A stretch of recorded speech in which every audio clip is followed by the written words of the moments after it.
অনুষ্ঠানে আসবার জন্য সকলকে আরেকবার অভিনন্দন করছি।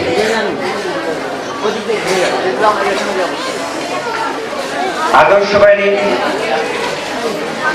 এই নামটি 1991 সালে তার অস্তিত্ব নিয়ে আবির্ভূত হয়েছিল। তার দীর্ঘ 21 বছর এর যাত্রায় আদর্শ বাহিনী তার কাজের মাধ্যমে, যেটা আদর্শ বাহিনীর কাজ, ছাত্রছাত্রী তৈরি করা, শুধু ছাত্রী পড়ানো নয়, আমাদের ছাত্রছাত্রীরা, আমাদের সমাজের ছেলেমেয়েরা আরো সুন্দরভাবে তাদের আরো উন্নয়ন এবং আরো বিকাশ করা সম্ভব। তবু আমাদের সীমিত প্রচেষ্টা এবং আর্থসামাজিক পরিস্থিতির মধ্যে আমরা কাজ করে চলেছি। এ ব্যাপারে আদর্শ বাহিনীর সমস্ত শিক্ষক শিক্ষিকা, অভিভাবক অভিভাবিকা সকলের কিন্তু একটা প্রধান ভূমিকা রয়েছে। আমরা শুধু সেই পরিবেশটা রচনার চেষ্টা করেছি যেখানে সুন্দর মানুষ তৈরি হতে পারে এই সমাজের জন্য, এই জাতির জন্য, এই দেশের জন্য। আমরা শুধু পড়াই না, পড়ানোর মধ্যে দিয়ে একটা জিনিস শিশুদের মধ্যে আমরা বিকশিত করবার চেষ্টা করি, একটা সুন্দর মানুষ গড়ে তুলবার জন্য, একটা সুন্দর সমাজ তৈরি করবার জন্য, একটা সুন্দর ভারতবর্ষ তৈরি করবার জন্য। এটা আমাদের কাজের ভিতরে এবং আমাদের শেখানোর মধ্য দিয়ে ছাত্রছাত্রীদের মধ্যে বিকশিত হয়। তাদের সৎ নাগরিক তৈরি করবার কাজটা হচ্ছে প্রধান কাজ। মানুষ অনেকে অনেক কিছু জানেন, অনেক মুখস্থ বিদ্যা আছে, কিন্তু নৈতিক দিকটি, আদর্শগত দিকটি যদি তার ঠিক না থাকে, সেই মানুষ, সেই শিক্ষিত মানুষ দিয়ে সমাজ তৈরি করা সম্ভব নয়। তার সঙ্গে দরকার আদর্শবান মানুষ তৈরি করা। এই মানুষ তৈরি করবার জন্য পৃথিবীর বিভিন্ন প্রান্তে, পৃথিবীর প্রত্যেকটা দেশে, প্রত্যেকটা সমাজে, প্রত্যেকটা স্থানে বিদ্যালয় গড়ে উঠেছে। আমি দুঃখিত যে সকল অভিভাবক অভিভাবিকারা মঞ্চের মধ্যে সামনে বসে কথা বলছেন, আপনারা একটু শুনবেন, দয়া করে শুনবেন। যারা অভিভাবিকাদের উদ্দেশ্যে বলছি, এখানে যারা আপনারা কথা বলছেন মঞ্চের সামনে দাঁড়িয়ে, অভিভাবিকাদের উদ্দেশ্যে, যেটা জরুরি শুধু এখানে নয়, আমাদের সমাজের বিভিন্ন জায়গায় দেখা যায়। আমি এই জিনিসগুলো খুব আমাকে আহত করে, আমাকে না অনেক মানুষকে আহত করে। আমরা সবাই শিক্ষিত লোক, আমরা নিজেরা গার্জিয়ান হয়েছি, মা বাবা হয়েছি, আমাদের একটা নিজস্ব দায়িত্ববোধ অরিজিনালি তৈরি হওয়ার কথা। আমার দ্বারা কেউ বিকৃত হবে কোনো কিছু, সেটা নিশ্চয়ই কাম্য নয়। আমরা অনুরোধ করছি আপনারা একটু শুনুন বা অন্যকে বিরক্ত করবেন না। গল্পটা হচ্ছে এই, 2002 সালে সম্ভবত বিশ্বকাপ ফুটবল প্রতিযোগিতা, ফিফা ওয়ার্ল্ড কাপ সম্ভবত হয়েছিল, সেটা আমেরিকাতে। জাপানিরা ওই ফুটবল খেলা দেখতে গিয়েছিলেন। জাপানের দলও সেই বিশ্বকাপ ফুটবলে খেলছিল, কিন্তু তার একটা জাতি হিসেবে আমেরিকাতে খেলা দেখতে গিয়েছিলেন। তারা কি করেছিলেন? একটা ছোট্ট কাজ করেছিলেন, যে কাজটা পৃথিবীর সমগ্র দেশবাসীর কাছে একটা অনুপ্রেরণা, একটা শিক্ষা চুপচাপ তারা দিয়ে এসেছিলেন, যেটা আমেরিকা থেকে শুরু করে বিশ্বের উন্নত সাংস্কৃতিক দিক থেকে, আচরণগত দিক থেকে, সভ্যতার দিক থেকে উন্নত দেশগুলো স্তম্ভিত হয়ে গেছিল। এটা আমাদের কাছে একটা শিক্ষা। কি ছিল সে বিষয়টা? বিশ্বকাপ দেখার সময় বা বড় বড় খেলা যেগুলো হয়, সেই গ্যালারিগুলো, আন্তর্জাতিক খেলাগুলোতে বিভিন্ন দেশের জন্য আলাদা আলাদা গ্যালারি থাকে। জাপানিদের জন্য যে গ্যালারিটা বসবার জন্য আয়োজন করা হয়েছিল, সেই গ্যালারিতে শুধু জাপানিরাই বসবে, বিভিন্ন দেশের বিভিন্ন জায়গা আছে। তো খেলা যখন শেষ হয়ে গেল, পরের দিন ওই স্টেডিয়ামের গ্যালারিগুলো পরিষ্কার করতে হবে। যারা দায়িত্বে রয়েছেন তাদের তো ঝাড়ুদার টাড়ুদার সব পরিষ্কার করবার ম্যানেজমেন্ট, তাদের জন্য বড় বড় অফিসার থাকে, তারা সবাই গেছে তোমরা এদিকে করো, এদিকে পরিষ্কার করো। তো পরিষ্কার করতে যে কয়েকজন ওখানে পর্যবেক্ষণ করছে, আরে এটা কে পরিষ্কার করে গেল, তোমরা পরিষ্কার করেছো কি? বলছে না। তোমরা করেছো না, তাহলে এটা কে পরিষ্কার করলো? জাপানিরা প্ল্যান করে এসেছিল যে আমরা যে গ্যালারিতে বসবো, যখন আমরা উঠে যাব ওখানে একটা নোংরা, একটা চিরকুট, একটা বাদামের খোসা যেন ওখানে না পড়ে থাকে। ঠিক এত লোক এই বাক্যটা জাপানের জন্য, জাপানের মর্যাদার জন্য, জাপানকে পৃথিবীর কাছে তুলে ধরবার জন্য, জাপানিরা কি পারে সেটা দেখানোর জন্য, জাপানিরা এখন পৃথিবীতে শ্রেষ্ঠ সেটা প্রমাণ করবার জন্য চিন্তা চেতনায়, জ্ঞান বিজ্ঞানে এবং প্রতিটা মানুষ একই ছন্দে একই কথা জাপানের জন্য ভাবে। খবর রটে গেল, আমাদের দেশের খবরের কাগজে ওটা ছাপানো হয়েছিল, আমি সেখান থেকে এই তথ্যটা পেয়েছি। তো আমার চিন্তা, আমরা মানুষ, আমি কিছু কাজ করার চেষ্টা করছি, সমাজে সবাই কিছু না কিছু কাজের সঙ্গে আছেন। প্রত্যেকটা কাজকে পৃথিবীর সবচেয়ে শ্রেষ্ঠ কাজে পরিণত করা যায় যদি তাদের একটা সুচিন্তিত গার্জিয়ান অভিভাবক থাকে, সুচিন্তিত সংঘবদ্ধতা থাকে। আমি আদর্শবাণী একটা কর্মচারী হিসেবে আছি, মানুষের কল্যাণ হোক, আমরা একটা সুন্দর দেশ, একটা সুন্দর সমাজ, আমরা আপনাদের কিছু শিশুকে একটা সুন্দর ভবিষ্যতে পাঠিয়ে দিই, সেই কথা প্রসঙ্গে এখানে আমার আশা। এবং আপনাদের সন্তানকে আমি সেই দায়িত্ব নিয়ে, আমাদের শিক্ষকরা সেই দায়িত্ব নিয়ে, এত চিন্তা ভাবনা আরো আছে, বলতে গেলে রাত পার হয়ে যাবে, তবু আমি কয়েকটা কথা বললাম। আজকের অনুষ্ঠান আপনাদের কাছে অনুরোধ থাকছে, আপনারা এই 3 ঘন্টার সময় আপনাদের শিশুদের সঙ্গে আমরা একটা নজির সৃষ্টি করবার চেষ্টা করি, যেটা জাপানরা করেছিল। আমরা সকলকে সসম্মানে আপনাদের আমরা সম্মান জানাচ্ছি, আপনাদের আমি প্রণাম জানাচ্ছি। তবুও বলছি যে আমরা সবাই যেন একটা সুন্দরভাবে এখান থেকে আপনাদের কালকের দিনটা আবার সুন্দরভাবে শুরু করতে পারি।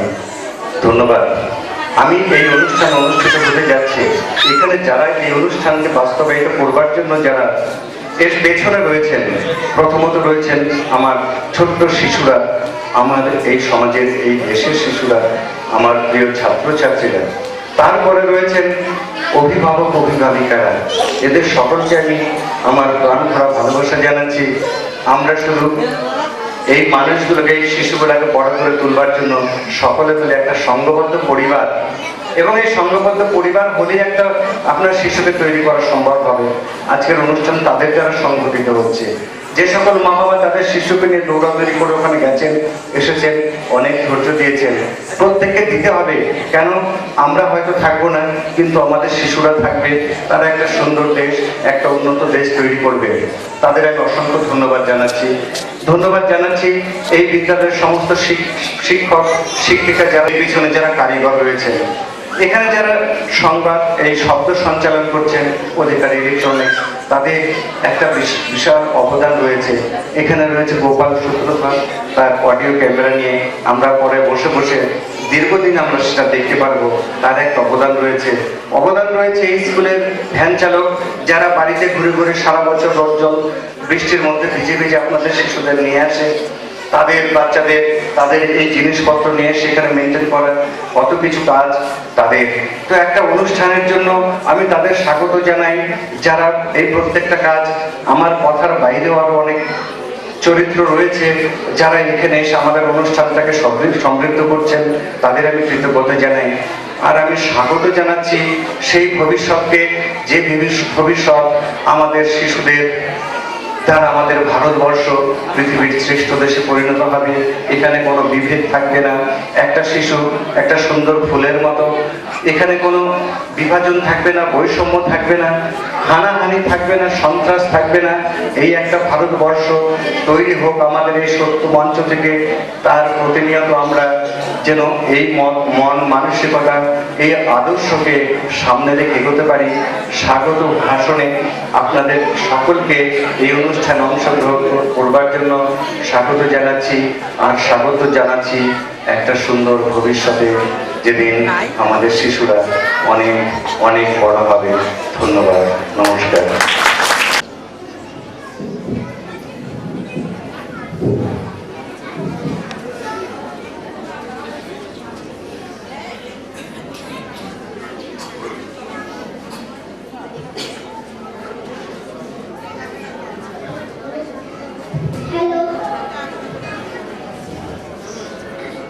শুরু হচ্ছে। তাকে প্রণাম জানিয়ে আমরা তার লেখা কবিতা আবৃত্তি করে শোনাবো। কবির ছোটবেলার জীবন বদ্ধ ঘরে কেটেছে, কিন্তু কবির ভাবুক মন উড়িয়ে নিয়ে যেত বিভিন্ন দেশ বিদেশ, পাহাড় পর্বত, নদী নালা, দিক থেকে দিগন্তে। শাসনের বেড়াজাল ছিঁড়ে শিশু কবির মনে জেগে ওঠে বিচিত্র স্বাদ। কখনো কবি ফেরিওয়ালা হতে চায়, কখনো বা ফুল বাগানের মালিক, আবার কখনো পাহাড় ওলা। কবির এই বিচিত্র ইচ্ছেগুলি শুনবো রিতমের কণ্ঠে। আমি যখন পাঠশালাতে যাই, আমাদের এই বাড়ির গলি দিয়ে 10টা বেলায় রোজ দেখতে পাই ফেরিওয়ালা যাচ্ছে ফেরি নিয়ে। চুড়ি চাই, চুড়ি চাই, সে হাঁকে, চিনের পুতুল ঝুড়িতে তার থাকে। যায় সে চলে যে পথে তার খুশি, যখন খুশি খায় সে বাড়ি গিয়ে। 10টা বাজে, 10:30 বাজে, নাই গো তারা, হয় বা পাছে দেরি। ইচ্ছে করে আমি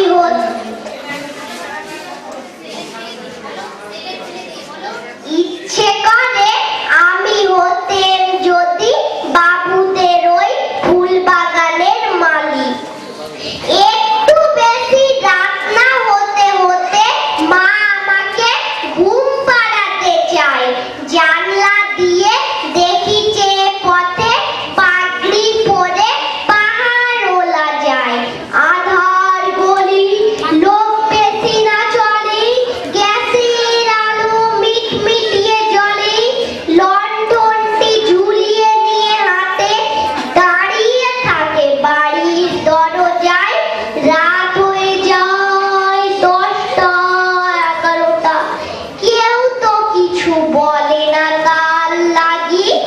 ইচ্ছে করে পাহাড়ওয়ালা হয়ে গলির ধারে আপন মনে জাগি। কবি মায়ের সান্নিধ্য খুব কম সময় পেয়েছেন। তাকে দেখাশোনা করার দায়িত্ব ছিল কয়েকজন পরিচারকের উপর। তবু কেন জানি শিশু মনে মাকে নিয়ে খেলা করতে চাই বারবার। শিশু যেমন মায়ের সাথে দুষ্টু মিশতে খেলা খেলে, ঠিক তেমনিটি দেবজিৎ শোনাবে সে মায়ের সাথে লুকোচুরি খেলার গল্প। আমি যদি দুষ্টুমি করে চাপার কাছে চাপা হয়ে ফুটি, ভোরের বেলা মাগো ডালের পরে কচি পাতায় করি লুটোপুটি, তবে তুমি আমার কাছে হারো। তখন কি না চিনতে আমায় পারো? তুমি ডাকো খোকা, কোথায় ওরে? আমি শুধু হাসি চুপটি করে। যখন তুমি থাকবে যে কাজ নিয়ে, সবই আমি দেখবো নয়ন মেলে। স্নানটি করে চাপার তলা দিয়ে আসবে তুমি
বলবো বলবো না সে কথা।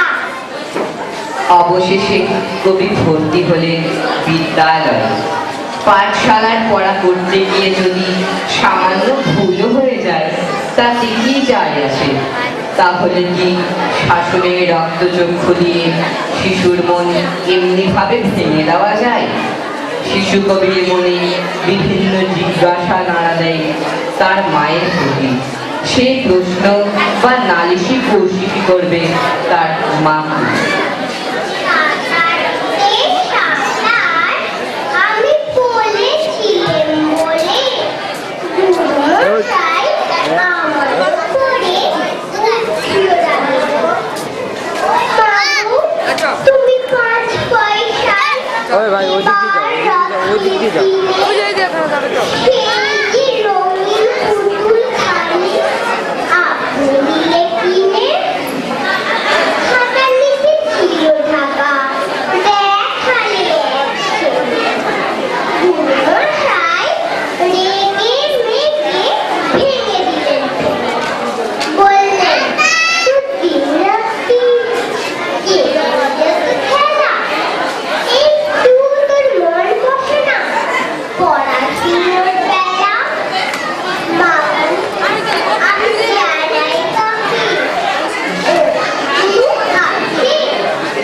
আমি যদি নালিশ করি এক্ষুনি তার কাছে, কোন রকম খেলার পুতুল নেই কি মা ওর ঘরে? সত্যি কি ওর একটু মন নেই পুতুলের ওপরে? সকাল সাঁঝে তাদের নিয়ে করতে গিয়ে খেলা কোনো করে করেনি কি কোনো রকম খেলা? যদি সেই পুতুল নিয়ে ভাঙেন কে ঘোরাবে?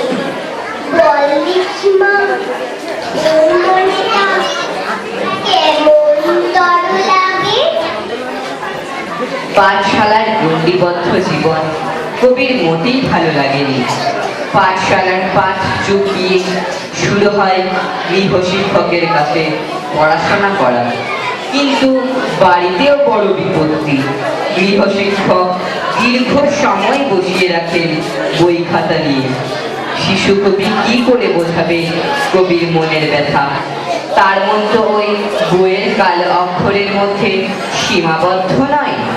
তাই মায়ের কাছে তার প্রশ্ন, মা গো, আমায় ছুটি দিতে বল। সকাল থেকে পড়েছি যে মেলা, এখন আমি তোমার ঘরে বসে করব শুধু পড়া পড়া খেলা। তুমি বলছো দুপুর এখন সবে, না হয় যেন সত্যি হলো তাই। একদিনও কিন্তু বেলা হলে বিকেল হলো মনে করতে নাই। আমি তো বেশ ভাবতে পারি মনে, সূর্যি ডুবে গেছে মাঠের শেষে। আর বুড়ি চোখ দিয়ে দিয়ে শাক তুলেছে পুকুর ধারে এসে। আধার হলো মাদার গাছের তলা, কাউরি ফুয়ের বৃষ্টির জল। আর থেকে সবাই এলো ফিরে, মাঠের থেকে এলো চাষির দল। মনে কর না উঠলো সাঁঝের তারা, মনে কর না সন্ধে হলো যেন। রাতের বেলা দুপুর যদি হয়, দুপুর বেলা রাত হবে না কেন? কখনো কখনো নিজের পড়া ছেড়ে অন্যকে পড়ানোর সাধু নিতে ইচ্ছে জাগে। অর্থাৎ কবি নিজে শিক্ষক হয়ে ছাত্র পড়াতে চান। কিন্তু ছাত্র যদি ছেলে মানুষই করে তখন তো মনেই হয় মাকে একটু অভিযোগ করি। কারণ বিজ্ঞের মতো প্রশ্ন করে যদি এমন ধারা উত্তর আসে, শুনবো মায়ের খুকি কেমন ধারা উত্তর করে। তোমার কিচ্ছু বোঝে না মা, খুকি তোমার ভারী ছেলে মানুষ। ও ভেবেছে তারা উঠেছে বুঝি আমরা যখন উড়িয়েছিলেন ফানুস। আমি যখন খাওয়া খাওয়া খেলি, খেলার খালে সাজিয়ে নিয়ে নুড়ি।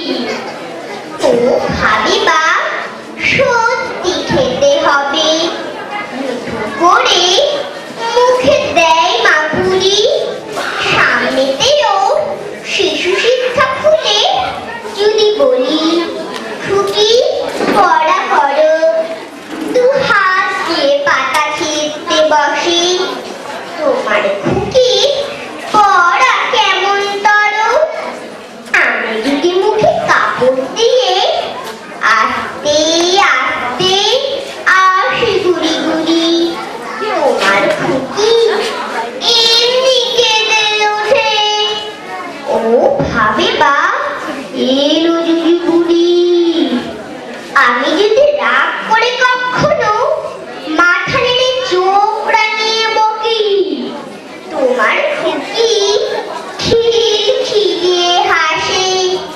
খেলা করছি মনে করেও কি, সবাই জানে বাবা বিদেশ গেছে। তবু যদি বলি আসছে বাবা, তাড়াতাড়ি চারদিকেতে চাই। তোমার খুকি অমনি বোকা হাবা। ধোবাইলে পড়াই যখন আমি, টেনে নিয়ে তাদের বাচ্চা গাধা। আমি বলি আমি গুরু মশাই, ও আমাকে চেঁচিয়ে ডাকে দাদা।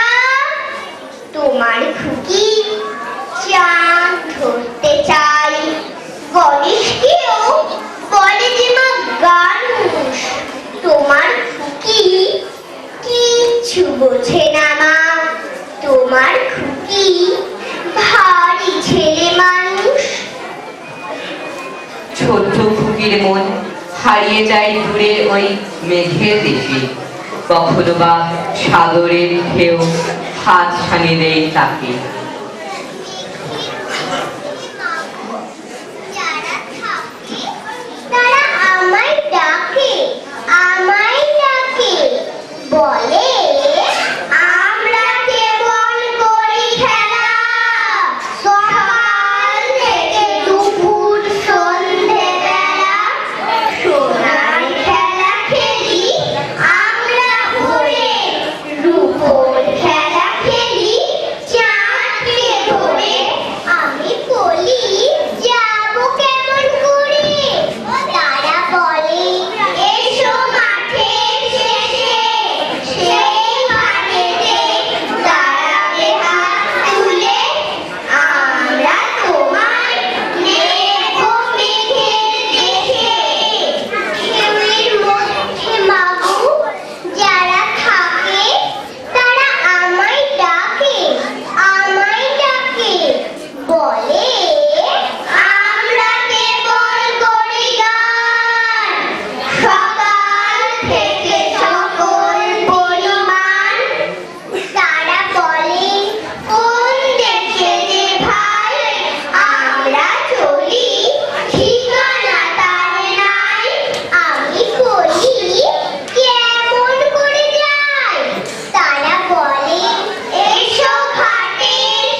স্যার বসতে হবে স্যার? আরে বসেই তো পড়েছেন, বসুন, ঠিক হয়ে বসুন। নাম কি? স্যার আমার নাম না আমার বাবার নাম। আরে এটাই বুঝছেন না আপনার নাম? স্যার আমার নাম হলো স্যার 100 টিম গভর্নমেন্ট। এটা আবার কেমন নাম? এটা আমার ইংরেজি নাম স্যার। ও আচ্ছা, তাহলে বাংলায় কি? 100 মানে 100, টিম মানে দল, আর গভর্নমেন্ট মানে সরকার। মানে পুরো নামটা হলো স্যার 100 টিম গভর্নমেন্ট। মানে পুরো নামটা হলো 100 দল সরকার। ও, তাহলে আপনাকে কিছু প্রশ্ন জিজ্ঞাসা করা যায়? হ্যাঁ স্যার, প্রথমে ইংরেজি থেকে জিজ্ঞাসা করা যায়, ঠিক আছে স্যার। আচ্ছা, ট্রান্সলেট করুন। ওবামা বন থেকে ভেগে এলেন। জি স্যার, আপনি কি বলছেন স্যার? ওবামা একজন এত বড় একজন ব্যক্তি, তিনি কেন মনে হাঁটতে যাবে? আরে আপনি ট্রান্সলেট করুন তো। না স্যার, আমি ট্রান্সলেট করে অত বড় সম্মানের ব্যক্তিকে স্যার আমি অসম্মান করতে পারতাম না। আরে বাবা, এতে অসম্মানের কি আছে? বন আর লেক দুটো জায়গার না। আচ্ছা ছাড়ুন, আপনাকে অন্য প্রশ্ন দিচ্ছি। বলুন, পার্টস অফ স্পিচ কত প্রকার? স্যার 8 প্রকার। হ্যাঁ, তা এটা বেশ ভালোই বলেছে। বলুন তো কি কি? স্যার নুন, পুরা নুন, অবজেক্টিভ, ভার, এত ভার, পুরা জাংশন, কোন জাংশন, ইনজাংশন। বাবা, আপনার তো দেখছি ইংরেজিতে অগাধ জ্ঞান। স্যার তাই বলতে পারেন স্যার। তাহলে বিজ্ঞান থেকে ধরি। হ্যাঁ স্যার। আচ্ছা তাহলে বলেন, গাছ ছোট থেকে বড় হয় কেন? ছি স্যার, আপনি এটাই করেন না স্যার। ছি স্যার, আপনি এটাই জানেন না। লজ্জা করা উচিত স্যার আপনার। ছি স্যার। আরে আপনি বলেন না। স্যার ভারতবর্ষে যত অশিক্ষিত গরু ছাগল আছে, গাছ যদি ছোট থাকে তারা খেয়ে নেবে, তাই স্যার গাছ ভয়ে বড় হয়ে যায়। তাই কি? হ্যাঁ স্যার। আচ্ছা তাহলে বলুন, কোন প্রাণীর দাঁত নেই? এটা আমার ঠাকুমা স্যার, 100% আমার ঠাকুমা স্যার। কিন্তু আপনার ঠাকুমা কেমন করে? আমার ঠাকুমার তো প্রাণী প্রাণী আমার ঠাকুমার না স্যার একটাও দাঁত নেই স্যার। হাসলে না স্যার খুব সুন্দর লাগে স্যার। একটাও নেই? না স্যার। আচ্ছা তাহলে বলুন, জলের সংকেত কি? Sir HIJKLMNO। আরে জলের আবার কবে থেকে এতগুলো সংকেত হলো? কেন স্যার, আপনি বইয়ে পড়েননি? জলের সংকেত H2O। হ্যাঁ তাই তো, মানে H থেকে O পর্যন্ত। আমি তো সেটাই বললাম। ও, শুনলাম আপনি নাকি অঙ্কে খুব ভালো। হ্যাঁ স্যার, ঠিকই শুনেছেন স্যার, ছোটবেলা থেকে। হ্যাঁ, 1 আর 1 2, 2 আর 2 4, 3 আর 3 6, তাহলে 4 আর 4 কত হবে? স্যার আপনি সব সহজ করে বললে আমার জন্য কঠিনটা ফেলে রাখলেন স্যার। কঠিন? হ্যাঁ স্যার। আচ্ছা তাহলে বলুন, রেখা কাকে বলে? স্যার আপনি ক্রিস ফিল্ম দেখেনি স্যার? কি ফাটাফাটি বই স্যার। ঋত্বিকের ঠাকুমা হিসেবে যে অভিনয় করছিল স্যার, তাকে রেখা বলে। আমি দেখছি সব জেনে বসে আছেন। এই শেষ প্রশ্ন, একটু বুদ্ধি করে। হ্যাঁ, এটা পারলে মনে চাকরি পাকা। বার্ষিক 5% সরল সুদে 1000 টাকা 3 বছরের সুদে আসলে কত হবে? স্যার ঠিক বুঝতে পারলাম না স্যার। আপনি যদি একটু প্র্যাকটিক্যালি বুঝান স্যার, তাহলে সুবিধা হতো স্যার। আপনি বুঝতে পারেননি? না স্যার। আচ্ছা ধরুন আমি আপনাকে এই 1000 টাকা দিলাম। আপনি দিলেন, আমি নিলাম স্যার। হ্যাঁ ঠিক 3 বছর পর বার্ষিক 5% সরল সুদে আমাকে টোটাল কত টাকা ফেরত দেবেন? স্যার আপনার প্রশ্নের উত্তর দিচ্ছি স্যার, তার আগে আমার প্রশ্নের উত্তর দেয় না স্যার। কি স্যার? আমার টাকাটা কোথায়? আপনার টাকাও দিচ্ছি স্যার, তার আগে বলুন স্যার আমার চাকরি পাকা তো স্যার? স্যার হ্যাঁ, আপনার মতো লোককেই তো চাকরি দেবো স্যার। এমন করে বলছে স্যার। Sir sir